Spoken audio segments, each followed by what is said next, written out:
So I'm going to clear some things up about what happened. Sorry I'm really nasally. It's allergy season here. Anyway, what I want to share is regarding my marriage to Philip Newton,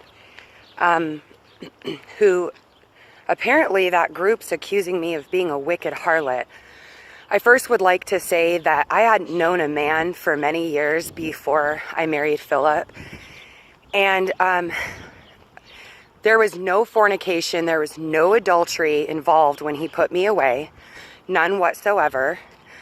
And our marriage kind of started derailing near the end of, it's been a year and a half since last January, so anyway, November before that.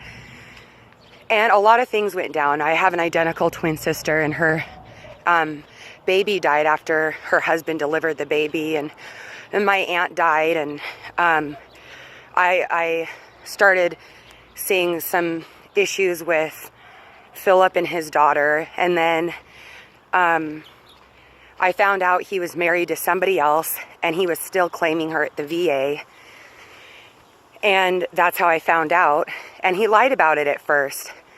And then he put both of his hands on both of my shoulders and said, okay, I did know, and retracted his lie, and then told me the financial hit we would take if he took her off of his VA. So then I got really depressed, and my family very lovingly called him up, my brother and my mom, and very lovingly told him to please produce a writing of divorcement from that previous woman. Now I do want to interject, and he name called her and hung up on her. I do need to say this too. He is so avid against interracial marriage. She was, I think, Korean. She was here on a green card, and this was after he was born again.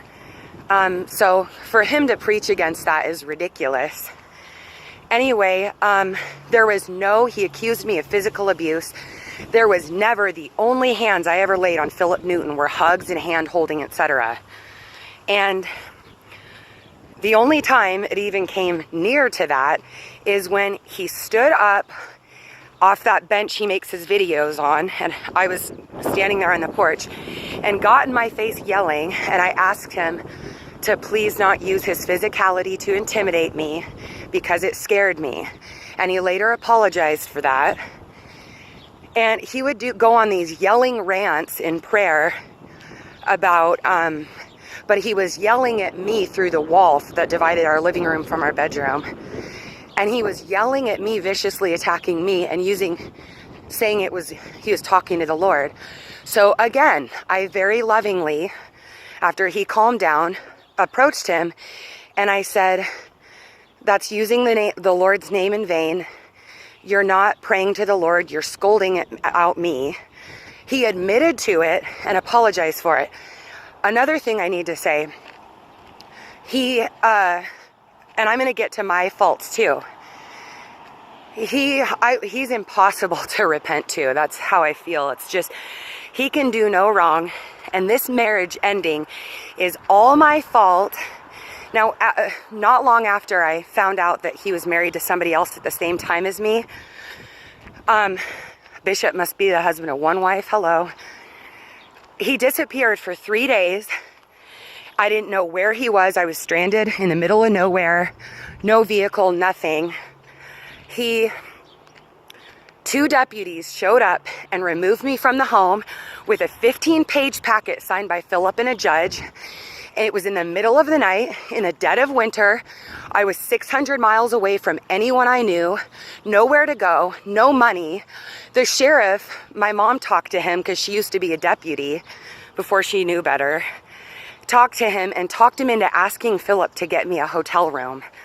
It took me 3 days to get a ride back to Washington State because he lived in Southern Oregon. You actually had to go through California and dip back up to even get to where he lived.